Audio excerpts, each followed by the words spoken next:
for the warm welcome. And the title of the talk is The Results in Table 1 Don't Seem to Correspond to Those in Figure 2. And we're going to talk about reproducible research, but I want to start with some honesty. And it is that I actually didn't kind of stumble upon this topic because I believe in good science. I stumbled upon this topic because I teach a lot. I teach students who are just learning to do programming a lot, and I see their file structures. And it used to be that the way I would teach, where this wasn't a huge emphasis of what we were doing early on, thinking, hey, they're just learning stuff. We'll get to researchy things later. And I just realized that everything was a mess. So I came at this as, what can I do to make my grading easier? And it so turns out there's a nice synergy between that and teaching students to kind of do things the right way, and also doing things the right way in terms of your research data analysis as well. So I don't know if you can tell what the image is behind this pixelation, but it's this. The results in table 1 don't seem to correspond to those in figure 2, because that's how I feel when that happens. It's quite frustrating. So what I'm going to do is I'm going to start by throwing out some numbers.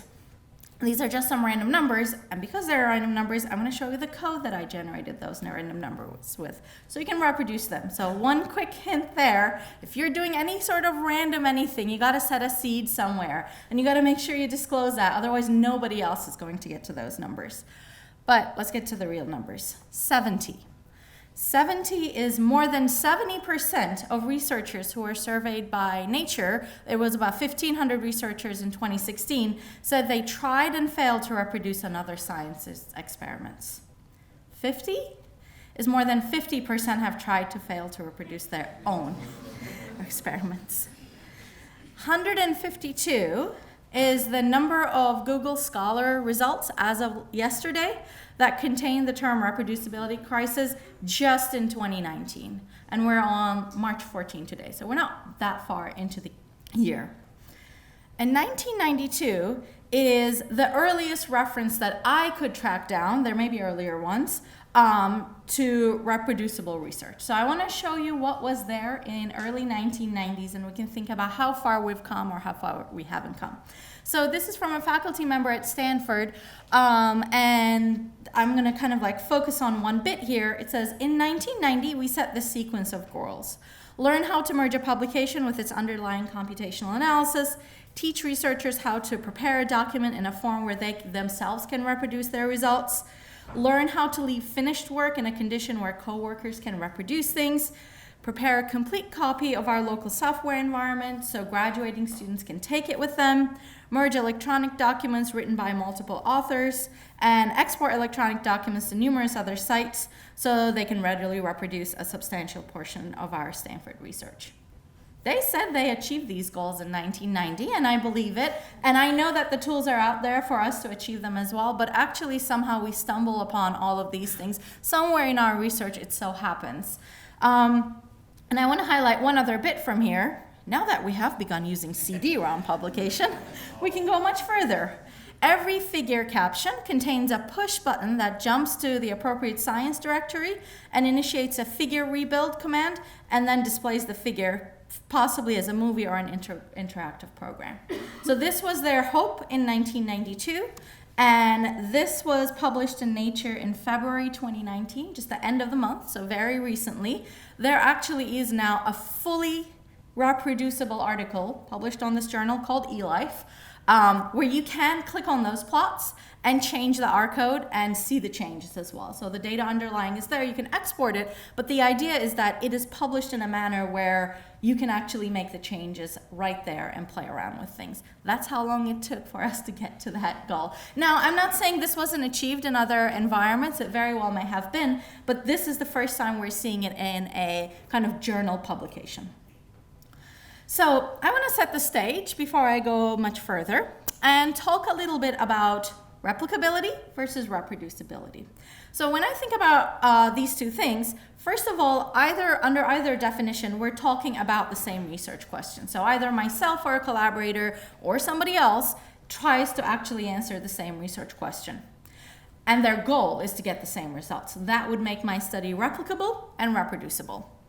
The difference here is that we often think about replicability in terms of maybe it's a new data set, like from the same population, similar characteristics, but can I actually replicate that experiment in a new data set so that I can say that whatever effect of this medication I've observed will continue to be true when other people take it. Reproducibility, on the other hand, is starting with the same data. And so initially it makes me think, oh, that's probably easier. But it's not always much easier, and there are still things you got to be very careful about. And that is what I want to be talking about, not because replicability isn't important, but it actually happens to be something that I'm not a huge expert in. I'm not an experimental scientist myself. And also, I want to be focusing on in this talk in terms of the computational tools for data analysis, versus when we're in the replicability land, we're talking about experimental design and things like peak hacking and so on and so forth as well. Incredibly fascinating work being done in that area. So if you are interested, there's a paper that suggested why most published research findings are false. And there's a statement from the American Statistical Association on p-values where we basically say, well, if you had a statistician, everything would be fine. But they are incredibly good reads with great references. So at the end of the talk, I'll give you the link to the slides and the repository where I have all these as well. So if that's the kind of thing you're also interested in, I highly recommend at least those two, not very technical, but incredibly informative pieces of papers. So I want to give you an example of that thing, the reproducibility thing that I said was, should be easier. And I'm going to give a very simple example. And I want you to not judge me, because what I'm saying is I think people make mistakes like this. So let's take a look over here. I fit a regression model. I work in R myself, so I'm going to give some code examples from R. And this is a very standard built-in data set, the irises data set. And I build a regression model predicting petal length from sepal width. Okay? And now I have the relationship between the petal length and sepal width. Does anyone see any issues?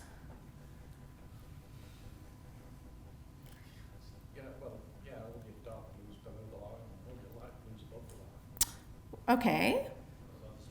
What about it? What's wrong with it? That's not right.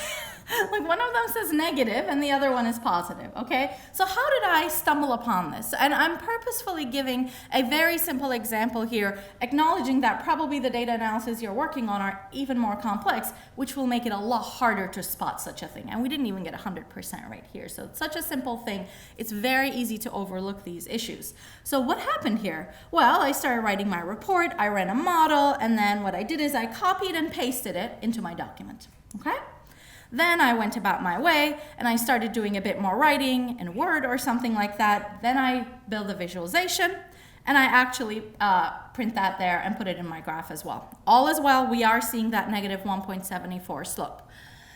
And then I take another look at it and I'm like, should I really be modeling those things together? The setosas really don't seem to belong with the others. So in my playing around and trying to figure out which is the right thing to be doing, maybe I go ahead and make a new visualization and copy and paste it, go get a coffee, that's that. Nothing, the computer isn't gonna come and slap me, I wish it would, and saying, hey, you gotta update the thing up there as well. And that's how these mistakes happen. And imagine that we weren't talking about a single Word document and a simple linear regression, but something a lot more extensive. It's going to be very difficult for you with your human eye to realize that some silly mistake like this happened. So you got to be using the correct toolkit and have the right tests in place so that something else can warn you about that. So, how do we make research reproducible? I want to start with this. It is actually a rephrasing of Claire Boat's words, who is the person who wrote that little vignette in 1990 by David Donahoe in an early 90s paper again. And it says, an article about computational science in a scientific publication is not the scholarship itself. It is merely advertising of the scholarship. The actual scholarship is the complete software development environment and the complete set of instructions which generated the figures. I wholeheartedly believe in it, but now imagine yourself as the person who finally got that last email about your article is ready to go to print. Do you want to sit down and make things reproducible, or do you want to go get a pint? You want to do the latter, I assume, right? So what you want to do is you get to that point in a way where things are reproducible. So when you get that final email, there's no reason to have to go back. So we're going to talk about this idea of not post hoc reproducibility. Now that I have all the results I want, how can I make sure the world can experience them? But instead thinking about what can I do on day one of starting a project that will basically end me at a point where at the end of that project, I don't have to go back and worry about reproducibility as an issue. So what are the things that we need to do for that? We want to make raw data available. We want to make code and documentation to reproduce the analysis available. And we want to somehow make the specifications of your computational environment available. If you're missing any one of these pieces, it's going to be troublesome. Now, oftentimes when I talk about this stuff, one of the questions I get is, oh, but my data is private, so I can't put it on GitHub. I get that. Many of us live in those worlds, either full-time or part-time. But what I mean in terms of make available is not necessarily that you have to give it to somebody else. It's just you at least know where it is and it has not been touched. So think about the issue of reproducibility is like the bare minimum is, can you reproduce it tomorrow? The next thing is, can your collaborators do it without you having to intervene or email back and forth? And some ideal down the line is, can a stranger who's interested in your research actually reproduce it as well? So I would encourage you to not worry about the limitations that are imposed on you because of the privacy of the data that you work with. There will somehow be a solution to that, or your research will only be reproducible by the people who have clearance to do so, and that is fine. Just make that your target population. A quote from Keith Baggerly is, the most important tool is the mindset when starting, that the end product will be reproducible. So the idea is you want to start with that and build your toolkit and your analysis pipeline, just trying to hit that goal of reproducibility at every step of the way. How does that look like? So let's say this is kind of the two ends. On one end, we have nobody, not even yourself, can recreate any part of your analysis. And on the other end, you have like push button reproducibility and published work, kind of like that article we were looking at. Yeah, you want to aim for that, but I would say learn to thrive here, because sometimes that ultimate perfection might be so difficult and you really don't want to be letting perfect get in the way of good. So it's important to kind of think about all of the things I've read about reproducibility. Maybe I have like 10 things I've learned, and I'm gonna just do 7 of them in this project. I'm not 100% sure how to do the other 3. I'm not sure if I have time to dabble in that, and I think that's perfectly fine. And with each new project that you're working on, try to push yourself to do a little bit more. See if there's a new tool available to solve that 9th problem you couldn't solve before. And the thing is, there is no one-size-fits-all solution for computational reproducibility. It's going to depend on your type of data you have, type of analysis you do, size of data you have, the computational complexity of the analysis that you do. But I'm going to give a few pointers, thinking that I think this might help all of us at least, and then I'll leave you with a few more pointers for things you can kind of take these to at the end too.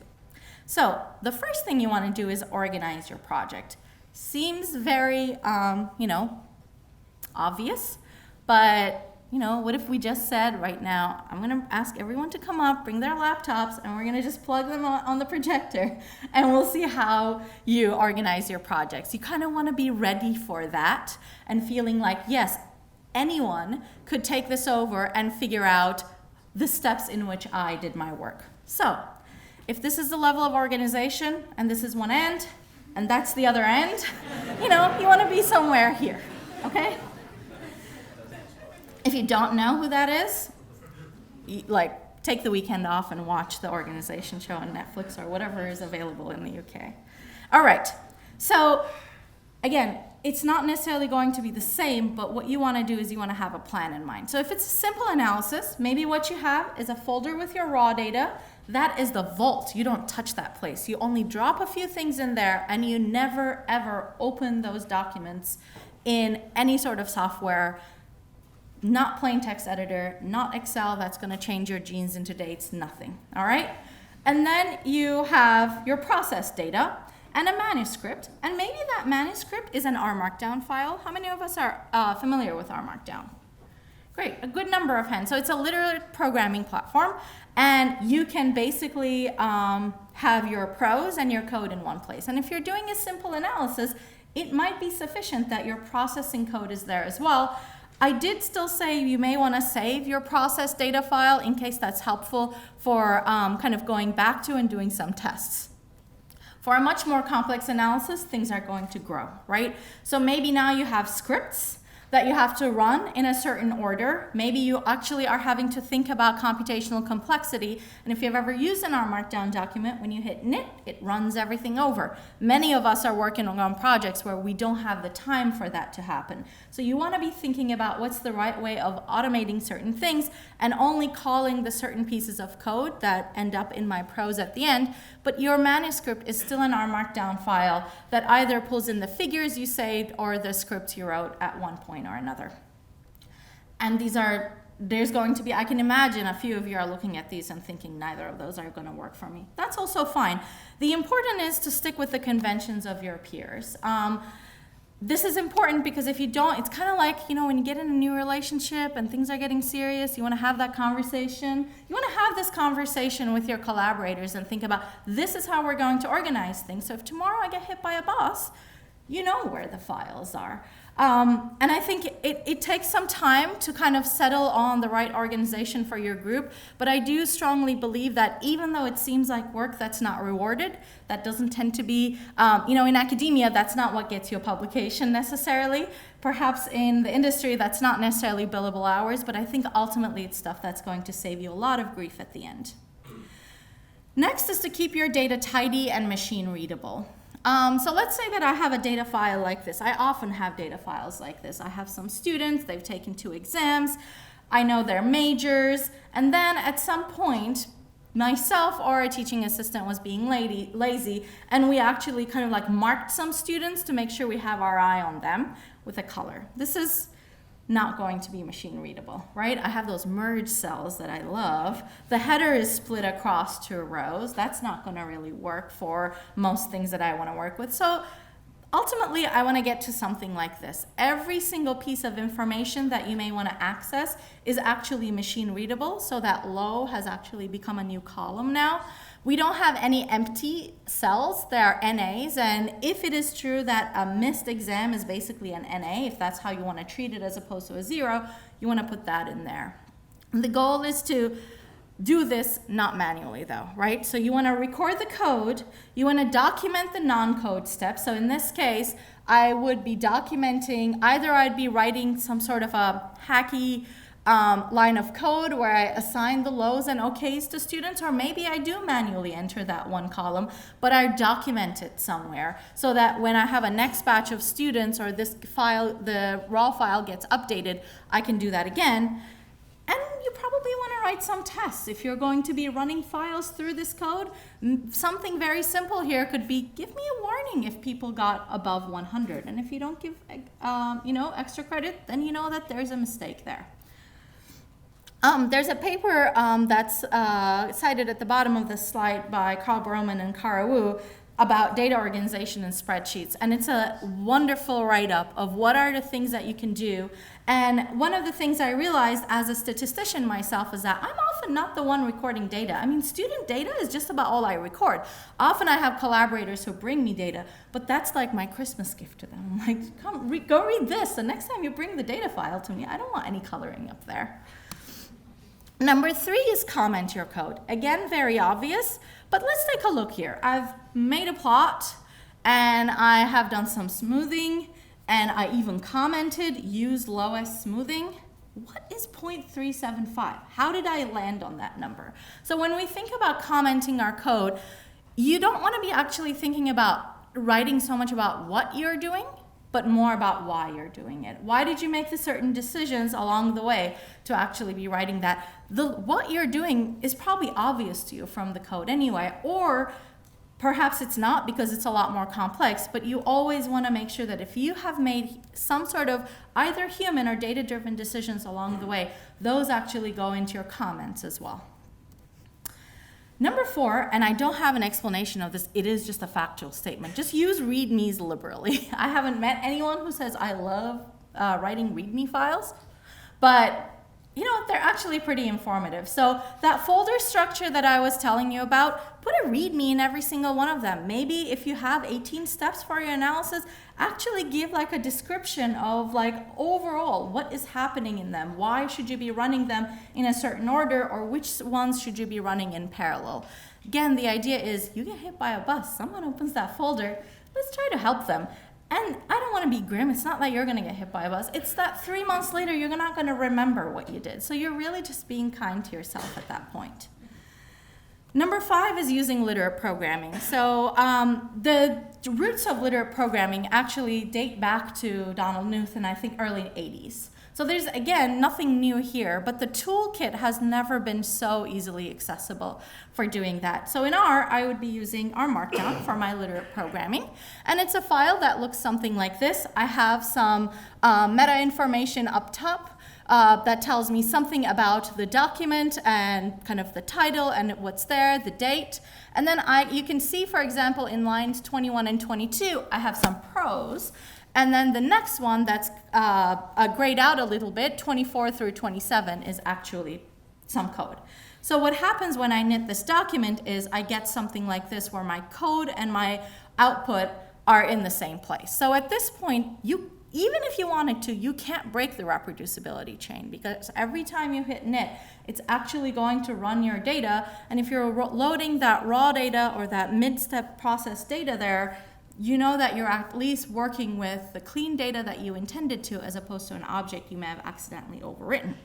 Now, there's one problem, I think, or at least when I'm done with my work, this is not what I want to see. This is an interim product. When I'm done with my work, I want to see something like this. I want to see something that looks publication ready, that I might be able to share with a client. And the difference going from one to the other is quite easy here. All you're doing is changing parameters saying don't show me the code anymore. So echo equals false. So the underlying document is still reproducible. So if your collaborator comes back to you with edits, you don't have to start from scratch. But if you're collaborating with someone where they don't want to or need to see the code, it's very easy to hide that. Automate your process. This is also really important as much as possible, and there's a variety of software you can do this with, and I would encourage you here to kind of think about what are my peers using, what is my lab using, what is my kind of place of employment using for these. There are tools, if you're working in R, that are built in R that you can use for this. There's the Make tool that's been around forever. That could be a good way of doing that. There's also other ways of doing this through continuous integration tools as well. But the important thing is you want to automate things as much as possible so that it is not falling on you as the human to have to remember to do step 8A before step 8B or something like that. And number 7 is use version control. How many of you here use version control regularly? It's great. That's a huge percentage of us. And sometimes, so I use Git and GitHub in terms of my version control. And sometimes I get comments like, well, it's just a little bit too complicated. And it is true that if what you're doing is reading the Git manual, I think it is complicated. I'm no expert in that to be standing here and talking about the manual itself. But one of the things I will kind of talk a little bit about at the end is how we're actually educating undergraduate students who have no background in computing, and they are starting to use Git within 2 or 3 days of doing data analysis. It basically ultimately ends up with the toolkit and thinking about what is my limited use case that will be useful for me right now that'll allow me to kind of level my game up, and then maybe in the next project worry about branching. Maybe in the next project I worry about pull requests.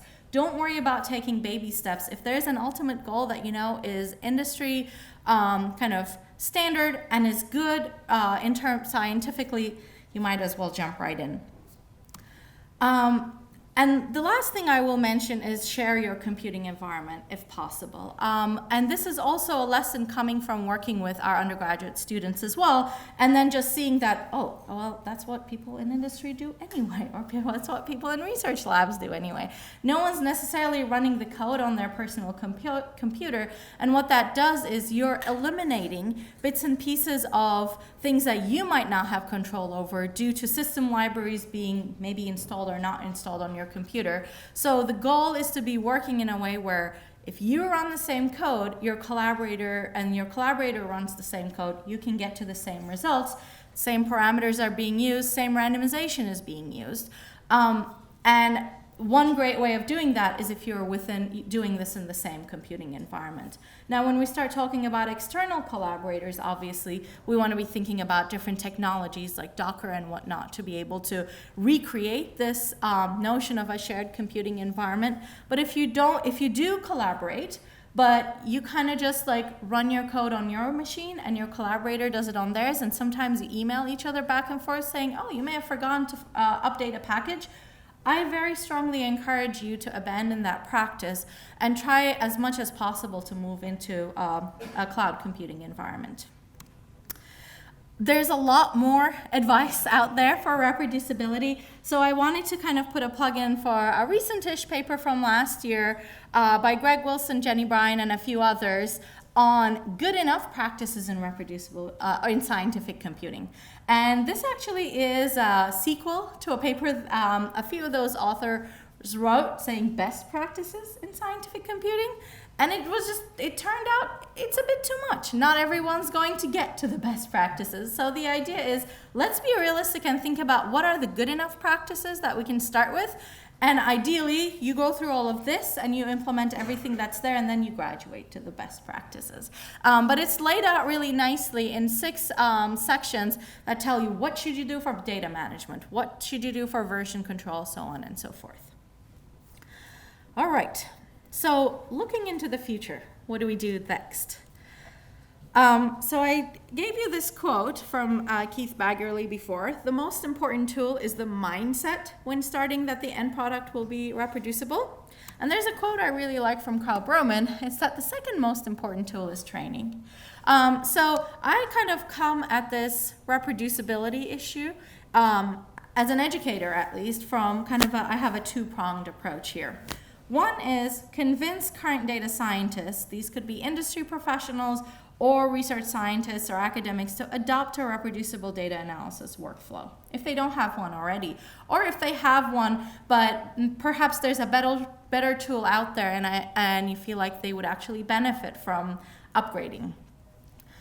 There's a lot of efforts out there for doing these. I mean, in addition to, I'm sure there are internal efforts, there's things like software carpentry and data carpentry that's kind of all over the world that's training scientists in these areas. And I think they're doing a fantastic job. And it is a difficult job because any one of you, if I said, hey, you very technical person who's been working for many years, I want you to change your workflow. It's going to be a hard sell. So of course people learn and change, but it is also very difficult for people to give up their habits, especially if they have a workflow they're comfortable with. So I personally spend a lot more time of my time in the second bucket, where I think life is like a little bit easier, to be honest. A lot of people are scared of training new people who are new to computing, but one thing I find is they know nothing, so they don't come with their own preferences. So we can train new data scientists who don't have any other workflow. So you can actually get someone through a first-year statistics course that uses R, and everything they do is absolutely reproducible because every single homework assignment they had to turn in was an R Markdown document. Why? That's what they needed to do to be graded, right? So actually at that point, when you are, and that doesn't mean that's what they're going to do for the rest of their lives. We also don't have them do things like install software. That doesn't mean they shouldn't learn it. That doesn't mean it's not important. But what we're saying is that we want you to be in this protected environment where we control versions of software and packages and system libraries so that we can at least teach you stuff without frustration or with little frustration. Because we know that when you run the code and I run the code on the same system, we're going to get the same results. There's nothing more frustrating to a student when you're up here and your computer is showing on the projector and they are running the code you gave them verbatim, but you're getting different results. So I feel that as statistics and data science educators who teach data analysis, we should be instilling these best practices in students before they set out to do research. That is my portion of the pie, and if you do training yourself, I very strongly encourage you to think about the toolkit you teach them and just skip some of the baby steps for them. Don't think about it as reproducibility is a big research issue. It's actually something that might make their lives easier as well. So what does that experience look like for our students? When they're ready to do data analysis, they don't launch R on their computer. They actually launch their browser, and then they authenticate, ideally through whatever authentication they use to check their grades, because no one forgets that password, turns out, and they go to a server version of RStudio. So at that point, the version of R and RStudio and the packages that are installed is something I as the instructor am controlling, and so I know exactly what they're going to be starting with. In addition, I can put documents there to get them started as well, so they don't have to start writing code from scratch. So they open an R Markdown document that is kind of like 75% done for them, and this is basically what they do on their first day of class. There's a data set in a package called UN Votes in R that I really like because it's an international data set. And basically, we have this analysis written out for them, and the first thing they need to do is hit knit and see basically what this looks like. And you can see a plot there of how the countries have voted throughout the years on 6 issues for the UN, and we actually get students to start talking about, oh, it looks like United States and Canada have voted differently on these issues and not others. And then we ask them to change just bits and pieces of that code, a country name here, a geom there for their visualization. Use that as an icebreaker activity even, and actually get them to start writing their first piece of code in an environment that is, industry standard in terms of reproducibility. But I don't have to say those words to them. We're just doing data analysis for the time being. Then what they do is actually, once they're done with an assignment, they push their work to, they use Git for version control, and they push their work to a GitHub repository. Everything else has been set up for them at that point. I set up the GitHub repositories that has the right permissions for them to be able to push to. So all they're doing is using the IDE in RStudio to do things like add, write a commit message, and hit push. So for the first few weeks, they're not doing any more than that for Git, but at least Git ends up being part of their vernacular, and then we kind of step up our game from there. I will say that the first few years I've taught this course, I kept thinking, you know what, next week I'll introduce Git, next week I'll introduce Git, and then I never did. And then I had epiphany that one of the other things people always tell you is never the good time is having children. And I think learning Git is like having children. There's never a good time to do it. But if you do it, it's pretty pleasant afterwards. You get a lot of rewards from it. So we actually do go kind of like all in from day one with our students and have them use Git and GitHub in a limited situation, but by the end of a semester, they are able to do things like start with a GitHub repository that they clone, resolve merge conflicts for teamwork, and then actually finally able to have a data analysis project that they have done that is fully reproducible in a GitHub repository as well. And that's a pretty sweet deal for a first-year undergraduate student to have on their resume. So the reason why I'm mentioning this is because when I naively look at this slide, it just looks like a lot of logos. And the last thing you want to be doing is kind of burying your students in one toolkit after another. Or this could be collaborators that are new, or this could be the practitioners who provide you data and that are interested in learning a little bit of data analysis. But if you have the right kind of harmonious workflow for them, where they're just using, in this particular case, just using the RStudio IDE to do everything, I don't think it's hugely overwhelming, and our data suggests that it is not.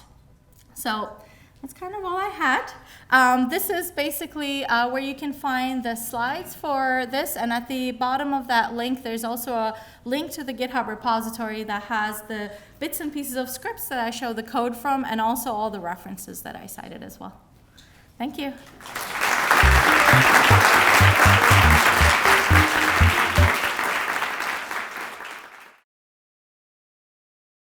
That's a very good question, because I've asked this question to the RStudio IDE team myself, and the answer currently is just legacy. That's what that was there. But with the acknowledgement that from a reproducibility perspective, they should be set exactly the way you're describing. And so I think there will be a transition. It's just when you have so many users who have kind of like gotten used to it in one way or another, you don't want to just change things out on them. However, one thing that I am working with the IDE team is on being able to set those through the RStudio API. So when you're teaching at least, or when you're building your own computing environment on RStudio server, you can make those changes, so you don't necessarily you don't have to go and ask your students to do so. So I'm not sure if the IDE you download will change. I'm not the person to answer that, but I really hope that there will be a way for us to be able to set that at a global level for instructional purposes at a minimum.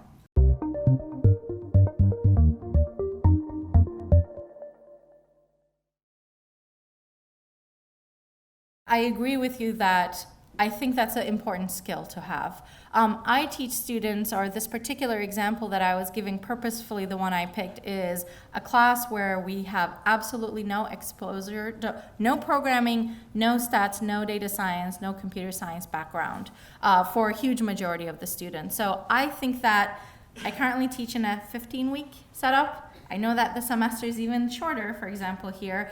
I think there's simply not enough time if you want to go into complexity of kind of data visualization and data wrangling and a little bit of modeling. Should a student graduate and go into industry, never having done any of those? No, I would completely disagree. I do think that there is time, so you kind of pick and choose your battles. So if that was something that that as an instructor you want to make sure is a important component of your teaching, I would encourage you to think about how much time will that take, because I don't think you can just pull the rug under them overnight and say, hey, now figure it out.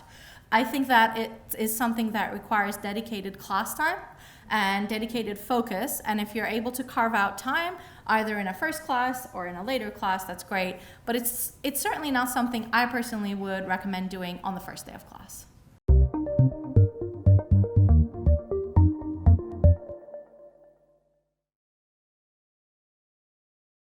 So I think if I'm understanding the question correctly, the first aspect is there's a person who is a practitioner or an experimental scientist who's collecting the data, right, who's already overworked. So why shouldn't they just kind of get to do what they want to do in terms of their data recording? I think my answer would be that it depends on what it is that they're doing, but there's so many irreproducible studies that are published out there that end up actually damaging people's reputations or have them lose many, many years of work, that a bit of investment ahead of time might be the right thing for them to do. In terms of the teaching aspect of it, I guess I haven't necessarily taught in a situation where we get a version of a data set and there's a live class going and then we update it, so that could be confusing for the students. I would probably bring a data set that I kind of know where it went to. And in instances, I have backed out manual things that were done to kind of show the ideal data prep kind of workflow to the students. Again, with the goal that you show them the better approach. Ideally, when they become those bench scientists, they won't necessarily be fidgeting around in Excel.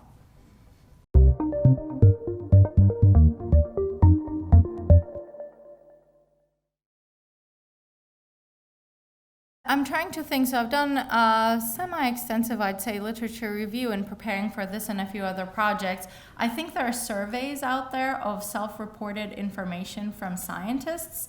And one of the things that I've read in that same Nature article that I was citing some numbers from is at times the scientists don't necessarily know which one was the culprit per se. So I don't have numbers that I would feel confident like saying this much of it was reproducibility versus replicability, but I do think that it's important to inform scientists that these are two different things, and hence, even if you did everything that a computational reproducible workflow recommends you do, that doesn't necessarily mean your experiment is replicable if you have, biased data going in or something like that.